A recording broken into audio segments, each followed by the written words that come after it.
Lagos, the nation's commercial capital. This is the news at 10. Live from Channels Television. Reporting tonight, Ayotunde Balogun.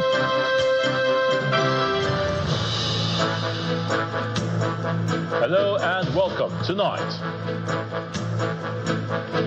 President Bola Tinubu departs the UK after concluding his state visit to the United Kingdom as the two countries signed a £746 million agreement to modernize Lagos ports. Nigeria's First Lady Oluremi Tinubu delivers a powerful message of unity and faith to a gathering of religious leaders at Lambeth Palace, at the historic seat of the Archbishop of Canterbury. Minister of Works Dave Umahi says all federal road projects are open to scrutiny by anti-corruption agencies. And Israeli Prime Minister Benjamin Netanyahu says US President Donald Trump was not dragged into the war with Iran. And on business, oil and gas prices jump following attacks on key energy facilities in the Middle East. On sports news tonight, Senegal Football Federation instructs its lawyers to file an appeal at the Court of Arbitration for Sports after being stripped of the 2025 AFCON title. And from the nation's capital, gunmen killed 3 policemen, vigilante member during attack on Tor Damisa in Donga local government area of Taraba State.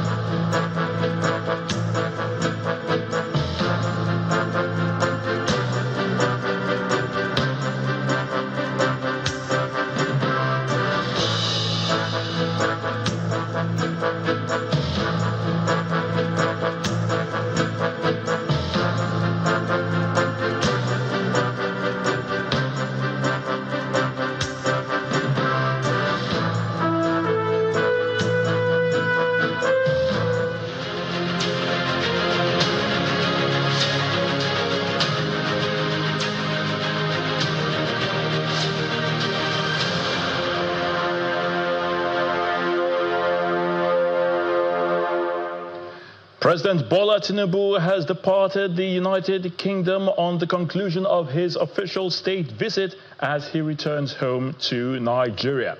Now, on the second day of his state visit, which was, of course, today, President Bola Tinubu witnessed the signing of a £746 million financing agreement in London between Nigeria's Ministry of Finance, led by Mr. Wale Edun, and Citibank to modernize the Apapa and Tinkan Island ports in Lagos. The deal is aimed at easing congestion, improving efficiency, and indeed strengthening Nigeria's trade capacity. Now, the two ports are among Nigeria's most critical national infrastructure, forming the backbone of the country's maritime trade and logistics network. The funding, supported by UK Export Finance, will overhaul port infrastructure, modernize operations, and introduce digital systems.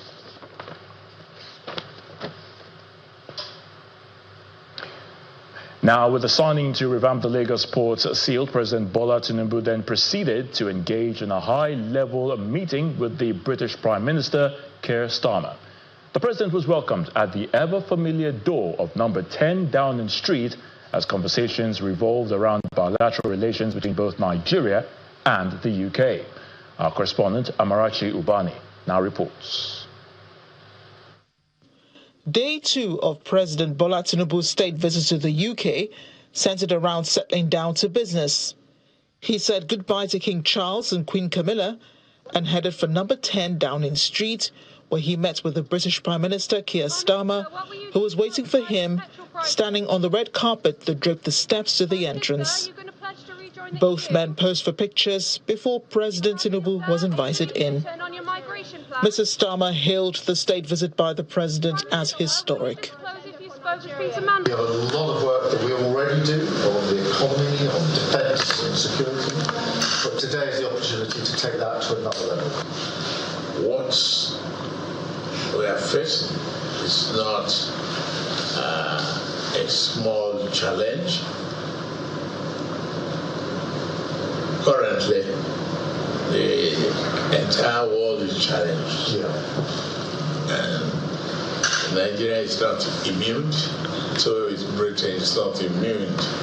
They both agreed a record-breaking steel deal under which British Steel will supply 120,000 tons of steel to refurbish two major ports in Lagos with a contract worth £70 million.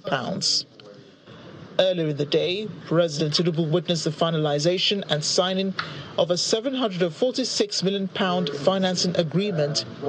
President Bola Tinubu also witnessed the finalization and signing of a £746 million financing agreement designed to fund the development of the Lagos Port Complex and Tinkan Island Port Complex. The signing was led by the Minister of Finance, Mr. Wale Edun, and Citibank. He later addressed a room filled with UK and Nigerian diplomats, members of his entourage and Nigerians in diaspora, assuring them that change had begun and soon they will begin to see it. And while the president got through with his itinerary for the day, the First Lady, Oluremi Tinubu, delivered a message of unity and faith to a gathering of religious leaders at Lambeth Palace, the historic seat of the Archbishop of Canterbury. In her address, she emphasized the importance of listening and finding value in every individual, regardless of background or belief. She told them, "We have to learn to listen to each other and try to get the good out of everyone, irrespective of who we are or who we worship." She later engaged with leaders of the Church of England, including the first black woman to become a bishop in the Church of England, Bishop Rose Josephine Hudson Wilkin, and Bishop Emma Innocent, Bishop of Kensington and the area bishop for West London. Amarachi Ubani, Channels Television News.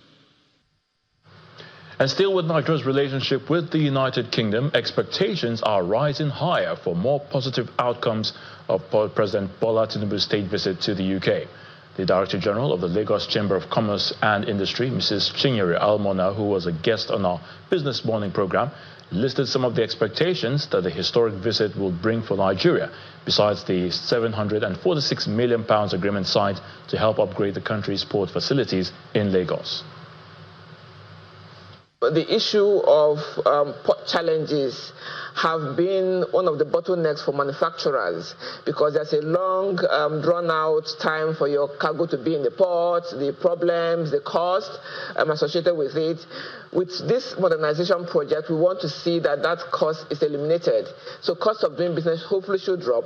And that should translate to the common man in terms of how we do business.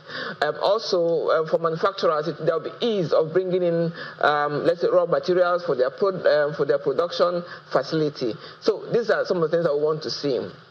But beyond that, this visit also provides some qualitative benefits, right? So for one, it helps us to see, can help us catalyze increased FDI, because it's with what, like he has rightly said, and I've been watching the proceedings, there's increased trust, there's increased people are more likely to think, oh, so Nigeria is open for business. You know, we can trust Nigeria. And so there's higher kind of confidence in our reform trajectory, in what we are doing in Nigeria.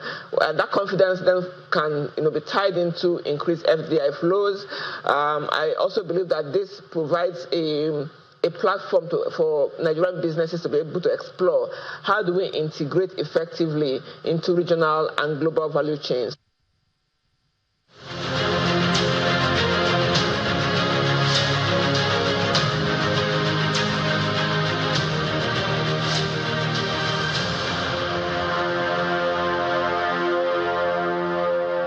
All federal road projects are open to scrutiny by anti-corruption agencies. That's coming from the Minister of Works, Mr. David Umahi, who insists that there is nothing to hide in the ministry's operations. Mr. Umahi made this known in Abuja while receiving a Personality of the Year award from Al Jazeera newspaper Nigeria, revealing that the ministry has formally invited the EFCC and ICPC to conduct physical and procurement-based investigations. He adds that while the ICPC is already previewing the processes, the EFCC is expected to begin after the Eid al-Fitr break, noting that the shift to concrete roads and detailed costing systems are in the public interest. We wrote to ICPC to go around and investigate all our projects, not on papers, but to go around and investigate the physical accomplishment of what the president is doing. We also wrote to EFCC. Now, ICPC has concluded their own, and we have given them a space here to check our procurement process. They have started their work. Nobody is interfering. Any file, any information, and that's how it should be. I'm told that EFCC will start their own, after the Salah. We're not hiding anything because we feel for the people. We feel the way our roads are. When a road is cut into two, it amounts to people being in prison, because when you can move from one point to the other, then the person is in prison. But this is what the president is fighting, and he has done quite a lot.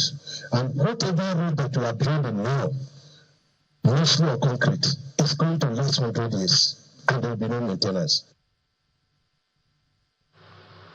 In Lagos, the State Police Command has conducted a joint security patrol across the nation's commercial capital. The confidence-building convoy, led by the State Commissioner of Police, Olorundare Jimoh, is to send a warning signal to criminal elements throughout the festive season. Mr. Jimoh explains that the command is at high-level alertness to combat any form of violence and crime. Officers of the Lagos State Police Command in a joint confidence-building patrol with the military and personnel of the Civil Defense Corps.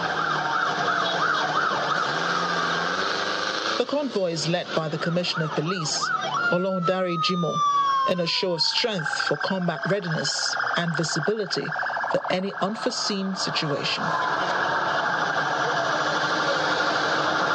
The need, after our massive deployment throughout the state, to equally assure the public that everywhere is safe and secure for the Salah celebration, and equally send assurances to those who will be coming across the country into Lagos for the celebration of the Salah festival with their family and friends. We have the complement of all the services with me, just to show Nigerians that we are all working on the same page to ensure security and safety in Lagos State.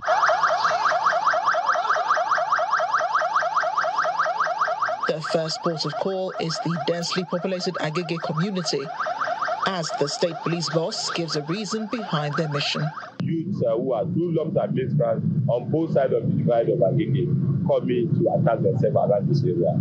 We promptly moved in as Lagos State Police Command and restored normalcy promptly, and 8 of them were arrested, and they are currently detained in Kanti and will be prosecuted in court. But we want to send a note of warning to them that we are ever ready, jointly, the police, the military, and the other services, to ensure that such doesn't repeat itself here in Agege. They move from Agege to Yanopaja, Okoba, Abattoir, Oshodi, Bagada to the island.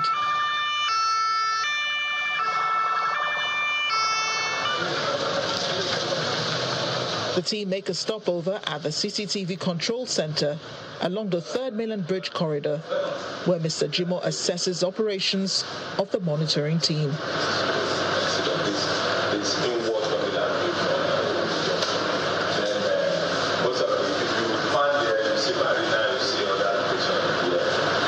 This confidence-building patrol is aimed at stepping down the activities of criminals across the state for a smooth festive celebration. In part 2, after the break, we'll have more on the president's state visit to the UK, plus gunmen kill 3 policemen and a vigilante member during an attack on Tor Damisa in Donga local government area of Taraba State. Please stay with us.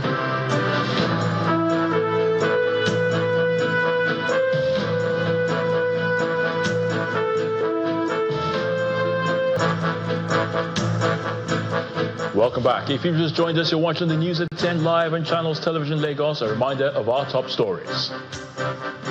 President Bola Tinubu departs UK for Nigeria after a 2-day state visit as the two countries signed a £746 million agreement to modernize Lagos ports. Nigeria's First Lady Oluremi Tinubu delivers a powerful message of unity and faith to a gathering of religious leaders at Lambeth Palace, the historic seat of the Archbishop of Canterbury. Minister of Works Dave Umahi says all federal road projects are open to scrutiny by anti-corruption agencies. And Israeli Prime Minister Benjamin Netanyahu says US President Donald Trump was not dragged into the war with Iran.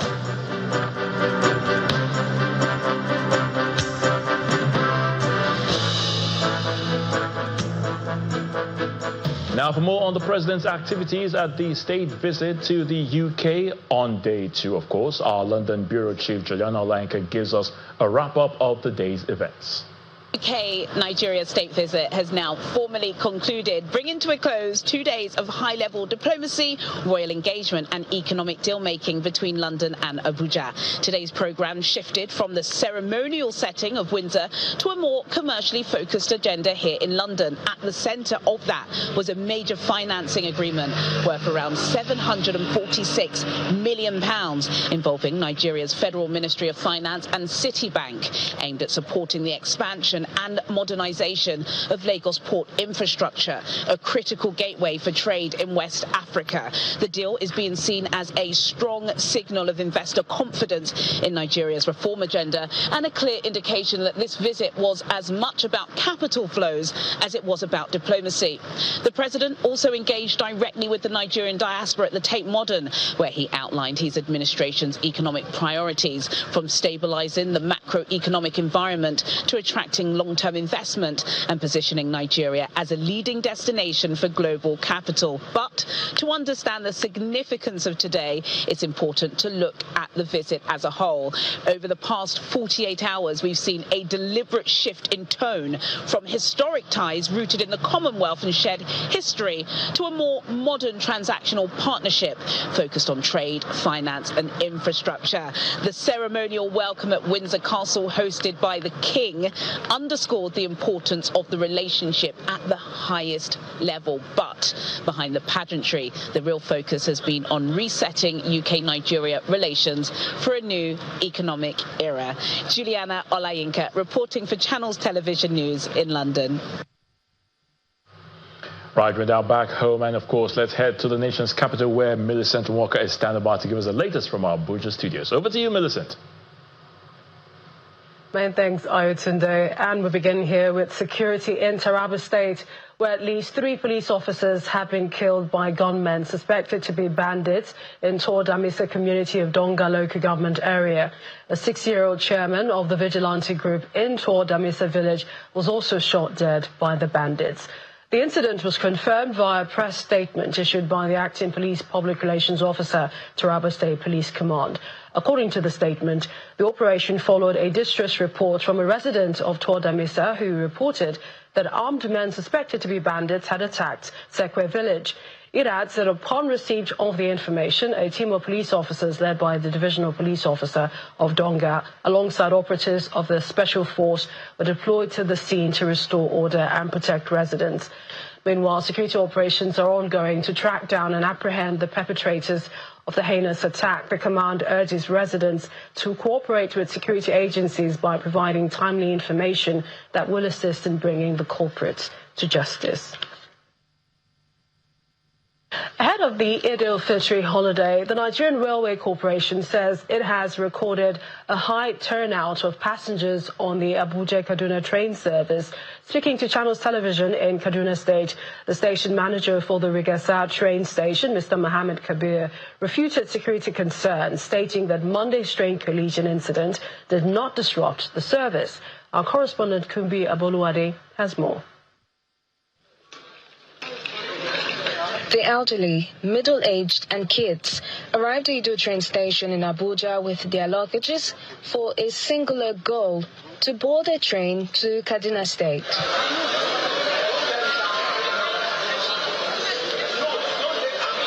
Our At the entrance of the terminal, the passengers scan their tickets and proceed for boarding. In a few minutes, this train would commence a journey to Rigasa, which is in Kaduna State.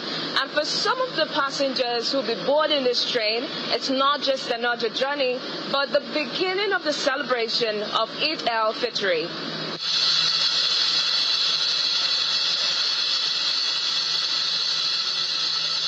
With the passengers settled in, the train commences its takeoff at approximately 8:46 a.m.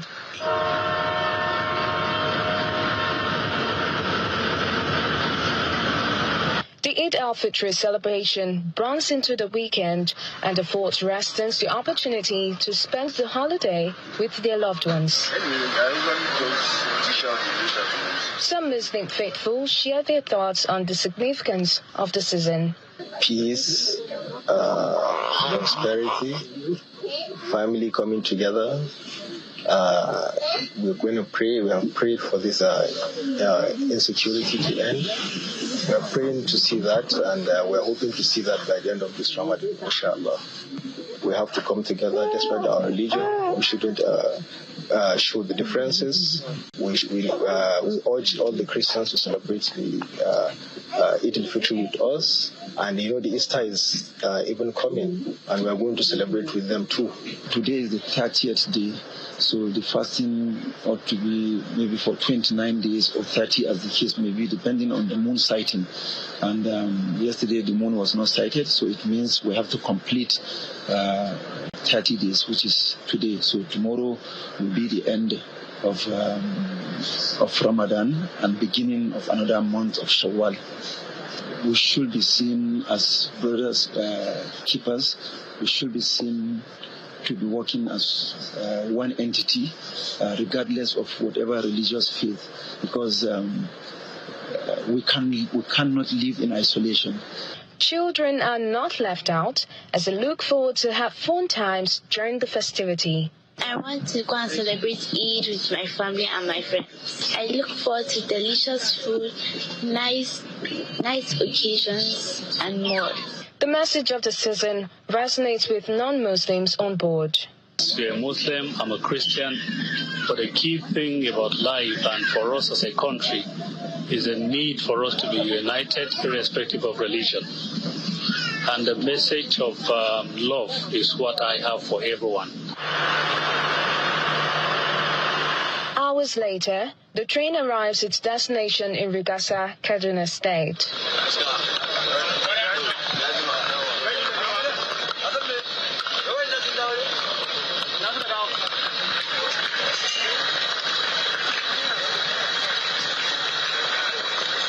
Channel's television crew is welcomed by the Rigasa train station manager, who speaks on the patronage, especially amidst security concerns.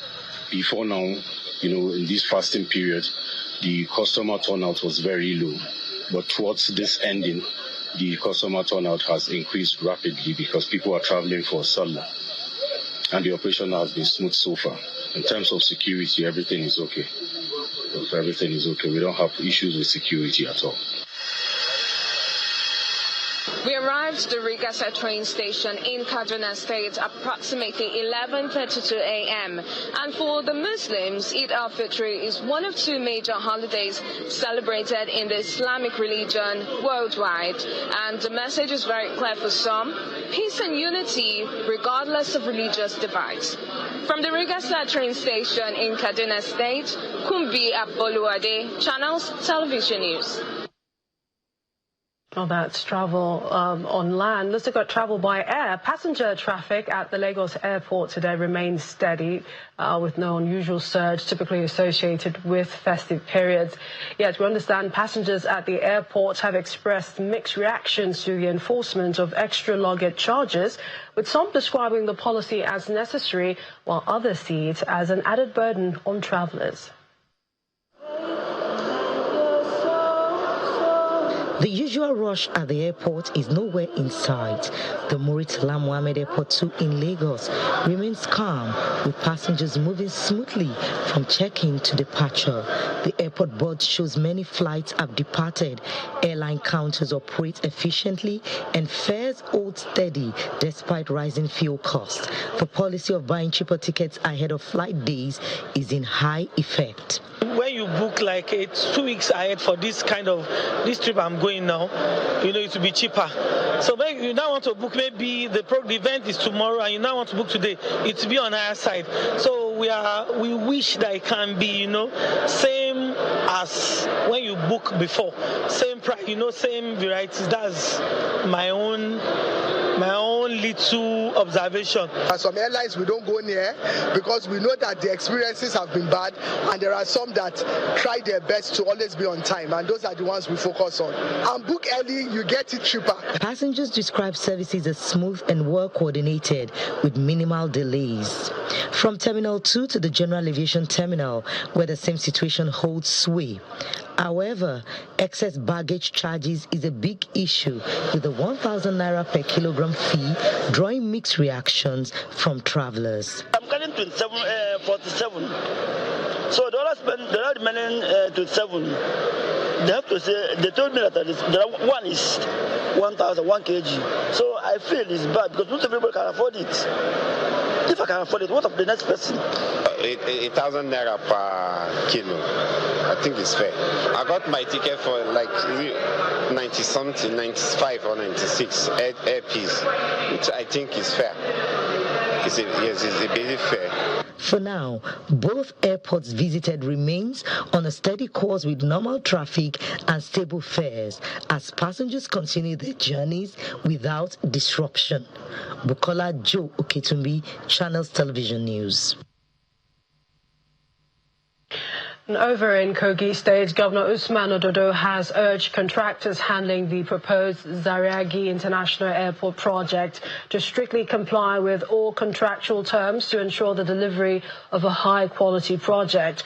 The governor stated this in Lokoja, the capital, while handing over the contract documents of the airport to officials of China's Civil Engineering Construction Corporation, CCECC, and Gamji Nigeria Limited. Government officials and key stakeholders are gathered at the government house in Lokoja for the official handover ceremony.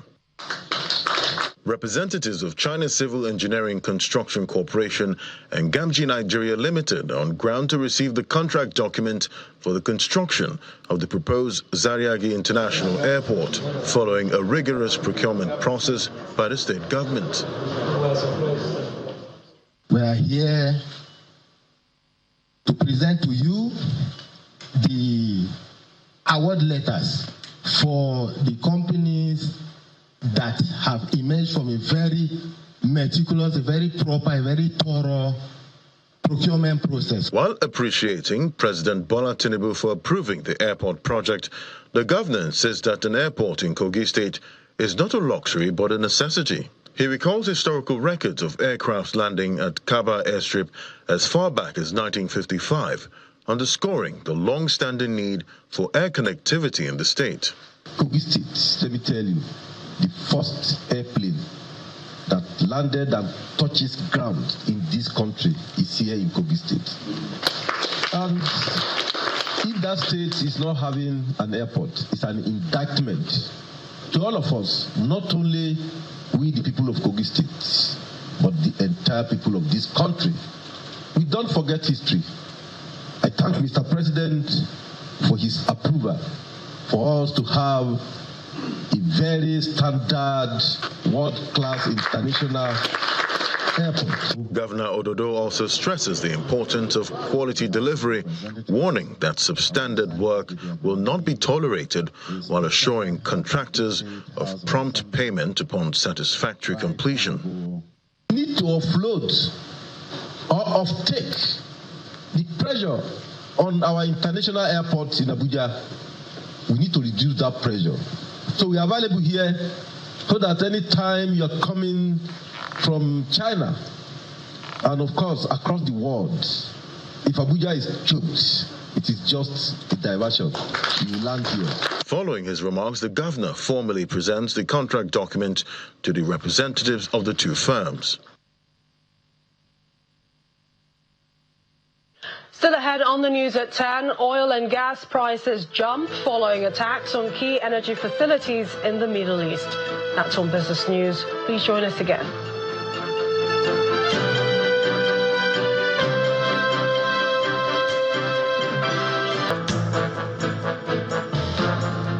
Welcome back. More than 460 beneficiaries have received scholarships, educational support and technical trainings in the latest Dangote Scholarship Award program in Ibeju-Lekki as the group deepens its investments in education and youth development within its host community. Speaking during the presentation ceremony, Vice President, Oil and Gas at Dangote Industries Limited, Edwin Devakuma, reaffirmed the company's commitment to education and community development, describing education as a critical tool for transforming lives and building resilient communities. You are stars. Do you agree with me? Community leaders, school administrators and officials of the Dangote Industries gather for the 6th edition of the Dangote Scholarship Award program, celebrating investment in education and youth development focused specifically on Ibeju-Lekki, its host community. In this 6th edition, over 400 beneficiaries, including primary school pupils, secondary and tertiary students, receive certificates and educational materials such as school bags, uniforms, sandals and sanitary items to support their learning and well-being.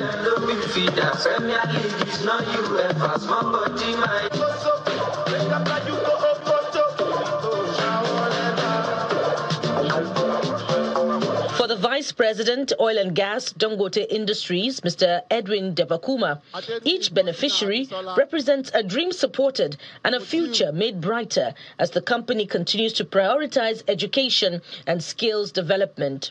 Today's event demonstrates our belief that education must be supported at every stage, from foundational learning to professional skills and further translated to employment opportunities. Under the technical training category, 22 youths are awarded City and Guilds of London certifications, with 19 already employed within Dangote operations.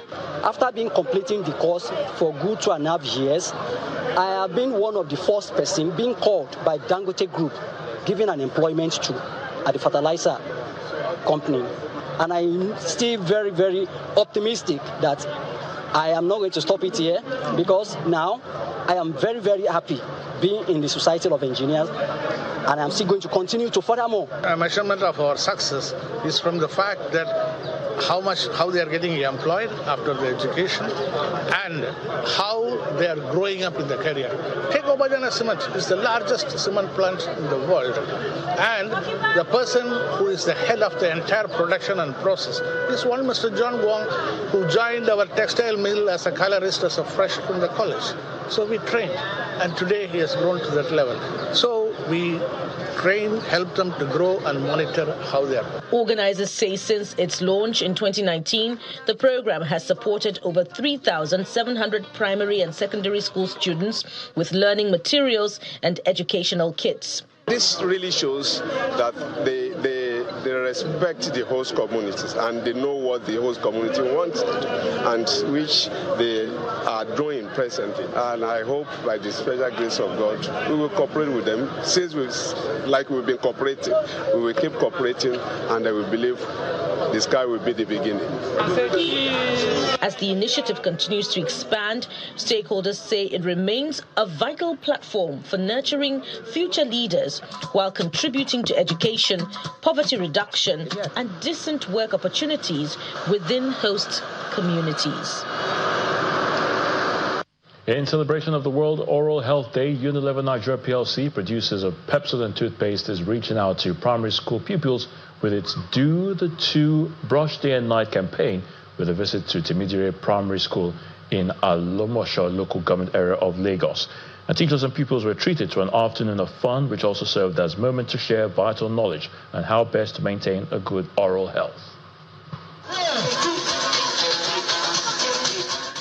Excitement fills the air as Pepsodent, the world-renowned toothpaste brand, makes a stop at Temidire Primary School in Okiodo, Alumosho local government area of Lagos State, as part of its school activation program. It's a day of learning for the school community as Pepsodent demonstrates the essentials of good oral hygiene. Okay, is she getting it? Is she getting it? The outreach provides an opportunity for everyone present, especially the children, to imbibe the habit of brushing their teeth twice daily with Pepsodent toothpaste. With Unilever, through Pepsodent, taking this outreach to schools to encourage students to take their oral health seriously, it's important because the older people, sometimes it can be difficult to get them to change, but changing them from the school, from this age, is very important. Officials of the local government area and school authorities appreciate Pepsodent for bringing this important message their way. I want to appreciate Unilever, that's the makers of Pepsodent, for bringing the oral hygiene program to our schools, to our doorsteps. I'm so excited choosing my school as one of the schools that Pepsodent will visit to teach children more about oral hygiene, and it's going to be a memorable one. This will make these children to live a healthy life, keeping their mouths clean. The brand manager for Pepsodent toothpaste uses the occasion to emphasize the Do the Two, Brush Their Night campaign. Over the years, we've reached over 11 million children pan Nigeria with our messaging Brush Day and Night. And this year, we've taken it up a notch with a simple behavioral message, Do the Two. Very simple. Any kid, any parent can remember it, Do the Two. So when you brush in the morning, after you wake up, you brush at night before you go to bed with Pepsodent. Unilever Nigeria PLC through Pepsodent says the school activation is a way of bringing this important campaign to children, helping them kickstart a well-rounded oral hygiene habit early in life. Nigerian Breweries PLC has unveiled Big Fiesta, a legendary experience for Nigerians to enjoy this year's Easter celebrations. The initiative, part of the company's 80th anniversary celebrations, is designed to create memorable experiences, spread the joy of togetherness, and strengthen its connection with consumers. Nigerian Breweries PLC, makers of flavored alcoholic and non-alcoholic beverages, rolls out a nationwide Easter campaign tagged Big Fiesta. The company's marketing director, Sarah Aga, says the initiative aims to bring excitement and celebration to consumers across Nigeria. So the theme for this season is Big Fiesta. So we're super proud. All over the country, we're going to be executing legendary experiences and really dialing up, bringing people together to celebrate the season and just really having a good time. The Easter Big Fiesta campaign is expected to run across 12 locations nationwide, delivering 39 unique experiences to about 96,000 consumers. We looked outside to curate specific events for the Easter weekend. That's how we put all of this together. Now, what you'll be seeing will be activations in so many cities, from Jos to Asaba, to Abuja, to Ibadan, Lagos, of course, Port Harcourt, and across different brands.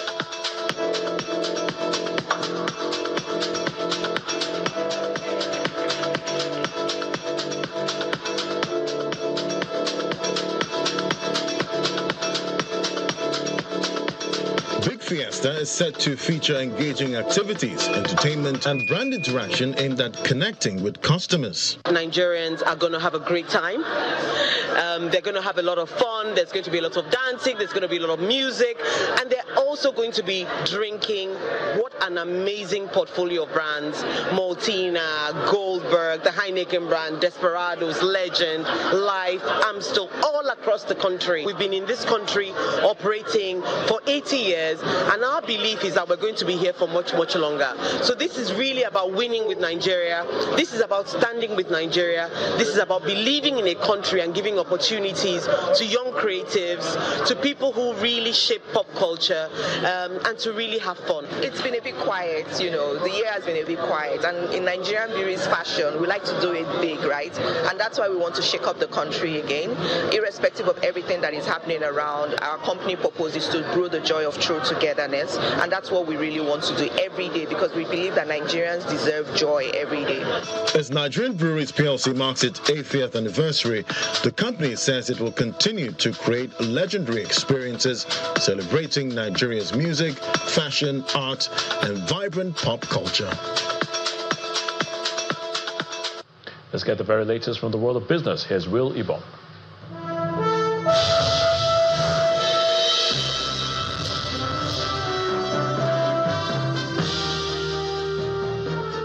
Thank you, Ayotunde. It's a public holiday here in Nigeria. The markets are still booming. Elsewhere, we see global oil and natural gas prices jumped sharply as escalating attacks in the Middle East caused significant and potentially long-term damage to major energy facilities, raising concerns over global supply disruptions. Now, Brent crude surged amid fears that key production and export infrastructure across the Gulf could remain offline for an extended period. Natural gas prices also spiked, particularly in Europe, where markets are highly sensitive to supply shocks from the region.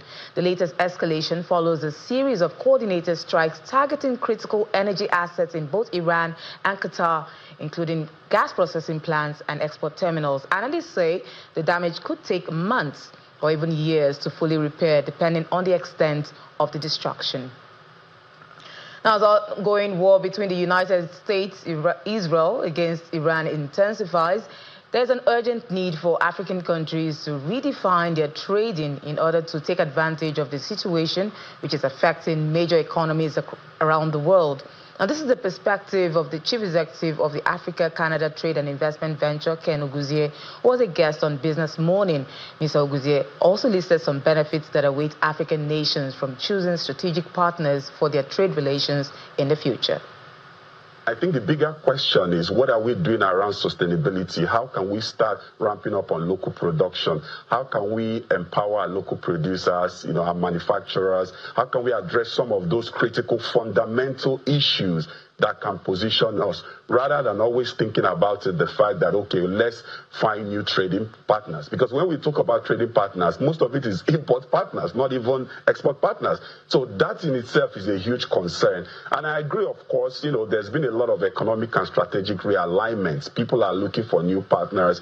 And I think one of the positives around this right now is that most of the relationships people are trying to sort of, realign it to make sure it's more strategic. So that means you cannot say like the U.S. has monopoly of maybe a certain product or a certain service. Right now, there's a lot of other new players. So it's almost like Africa as a whole has to always figure out who is giving us the best deal, and we are ready to pivot overnight if things change.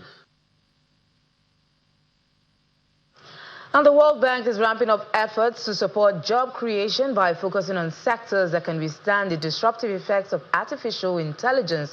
In its latest policy direction and research agenda, the institution is prioritizing so-called AI-resilient industries, areas of the economy less vulnerable to automation and more capable of generating sustainable employment, particularly in developing countries. According to the bank, artificial intelligence is rapidly reshaping global labor markets with the potential to both displace and create jobs.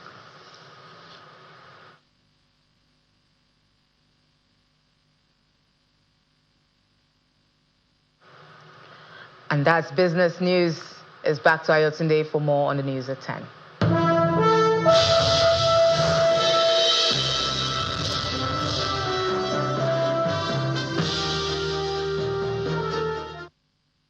Thank you, Will. Israeli Prime Minister Benjamin Netanyahu says U.S. President Donald Trump was not dragged into the war with Iran, as President Trump always makes his decisions on what he thinks is good for America and for future generations.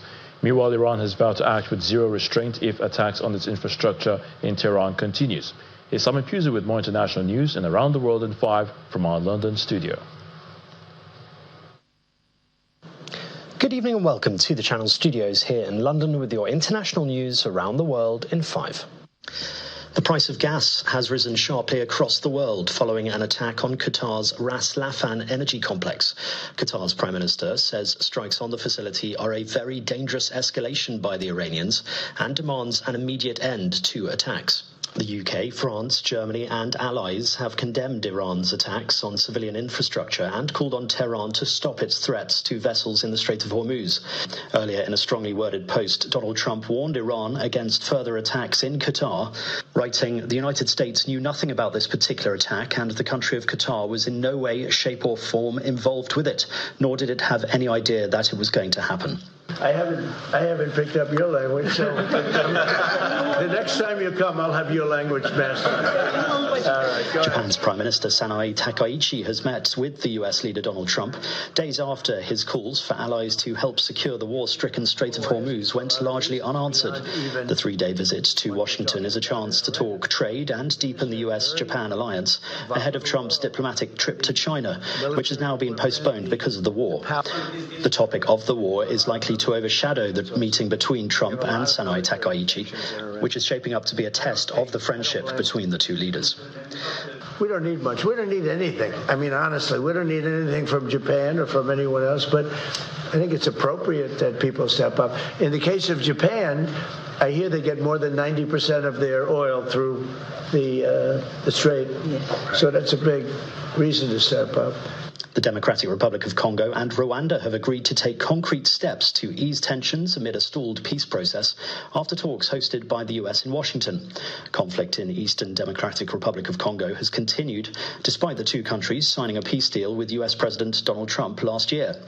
The pledge to ease tensions comes after the US earlier this month sanctioned the Rwandan Defense Forces and 4 senior officials and accused Rwanda of directly supporting the M23 rebel group, blaming it for escalating the conflict. A joint statement by Democratic Republic of Congo, Rwanda and the US says they have agreed to a series of coordinated steps to de-escalate tensions and advance progress on the ground. Chad's president has ordered the military to retaliate against any future attacks from Sudan following a drone attack that killed at least 17 people and injured several other people attending a funeral. Wearing military uniform, President Idris Mohamed Deby convened an emergency security meeting on Wednesday evening where he ordered the military to be on high alert. He also ordered a total closure of the border with Sudan. He described the attack targeting the border town of Tine as outrageous and a blatant aggression against Chad's territorial integrity. He said that it had happened despite warnings to the two sides battling each other in Sudan and a previous closure of the border. Es un acercamiento del rey que reconocemos. Mexico's President Claudia Sheinbaum has invited King Felipe of Spain to the FIFA World Cup, signaling a thawing of relations between the two nations. Sheinbaum wrote that the sporting event, being hosted jointly by Mexico, the US and Canada, would provide a timely opportunity to evoke the depth and unique character of the ties between Mexico and Spain. News of the invitation comes after the monarch acknowledged there had been a lot of abuse during the Spanish conquest of the territory that would become Mexico. Spain's colonization of the Americas has become a thorny issue in recent years. Kevin Spacey has agreed an out-of-court settlement with 3 men who had sued the actor after accusing him of sexual assault. The civil cases had been due to go to trial at the High Court later this year, but those proceedings have now been frozen following the settlement. The men alleged that Spacey assaulted them between 2000 and 2013.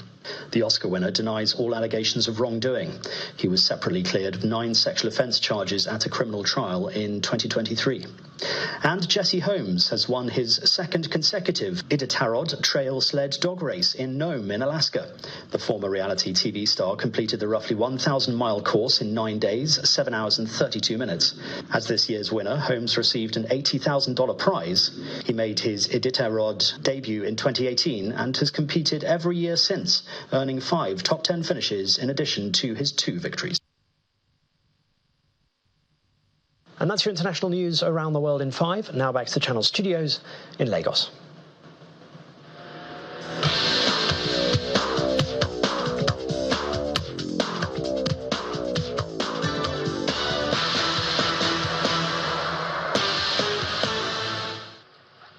Thank you, Simon. Welcome to Sports News. Niger Tornadoes edged league leaders Rivers United 1-0 in Minna, securing a vital win in their rescheduled Nigeria Premier Football League match day 26 fixture played at the Bako Kontagora Stadium earlier today. The victory sees Tornadoes climb up to 8th on the log, boosting their push in the standings. Despite the defeat, Rivers United remain at the top of the table, holding on by just a single point ahead of Rangers International, who are on 50 points. The Pride of Rivers will head to Lafia for Sunday's clash against Nasarawa United, while Tornadoes will face Abia Warriors in a matchday 31 clash. And CAF President Patrice Motsepe has stressed his support for the right of African countries to make appeals to Court of Arbitration for Sports, saying CAF would respect the decision which is taken at the highest level. Reacting to the controversial ruling by its appeal board to strip Senegal of its 2025 AFCON crown, Mr. Motsepe insists that both CAF's disciplinary and appeal boards were independent entities made up of legal practitioners chosen with the help of member associations. Told that Senegal is going to appeal, which is very important. Every one of the 54 nations in Africa have a right to pursue their appeals and their advance their interests not only at the highest level in Africa, in CAF, but also the highest body, which is the CAS. And we will adhere and respect the decision that's taken at the highest level. A critical factor is that not a single country in Africa will be treated in a manner that is more preferential or more advantageous or more favorable than any other country on the African continent. We take what has happened at the final match in Morocco during the AFCON, the Total Energies CAF Morocco 2025, we take it very, very seriously. Senegalese Football Federation has announced earlier today it has instructed its lawyers to lodge an appeal at the Court of Arbitration for Sports after the national team was stripped of its African Cup of Nations title 2 months after the final. The Federation President Abdoulaye Fall at the press conference held earlier today says Senegal would use all possible legal, institutional and jurisdictional means to assert its right and legitimately defend the victory that was achieved on the field. In the meantime, Fall told reporters the team would comply with the statutory and regulatory provision of CAF. On the flip side, Morocco's new head coach, Mohamed, has congratulated his country on Thursday on CAF's well-deserved decision to strip Senegal of the 2025 African Cup of Nations title in favor of his new side. The 49-year-old will replace Walid Radgou earlier this month, partly because of the former manager's failure to win the African Cup of Nations. Admit the decision pleases everyone in the country. It says it's important the team to now focus on the present and the future, as the goal is to make the team competitive for the World Cup. That's sports. It's back to you, Ayo.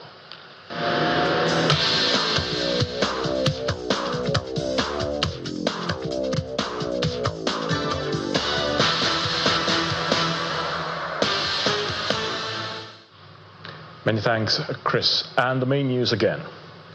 Our President Bola Tinubu has left the United Kingdom after concluding his 2-day state visit to the UK. And he's on his way back to the country, where earlier today the President witnessed the signing of a £746 million agreement to help modernize Lagos ports in Nigeria. And Israeli Prime Minister Benjamin Netanyahu says US President Donald Trump was not dragged into the war with Iran. That's the news at 10 tonight. Thank you so much for watching. I'm Ayo Tunde Balogun from everyone here.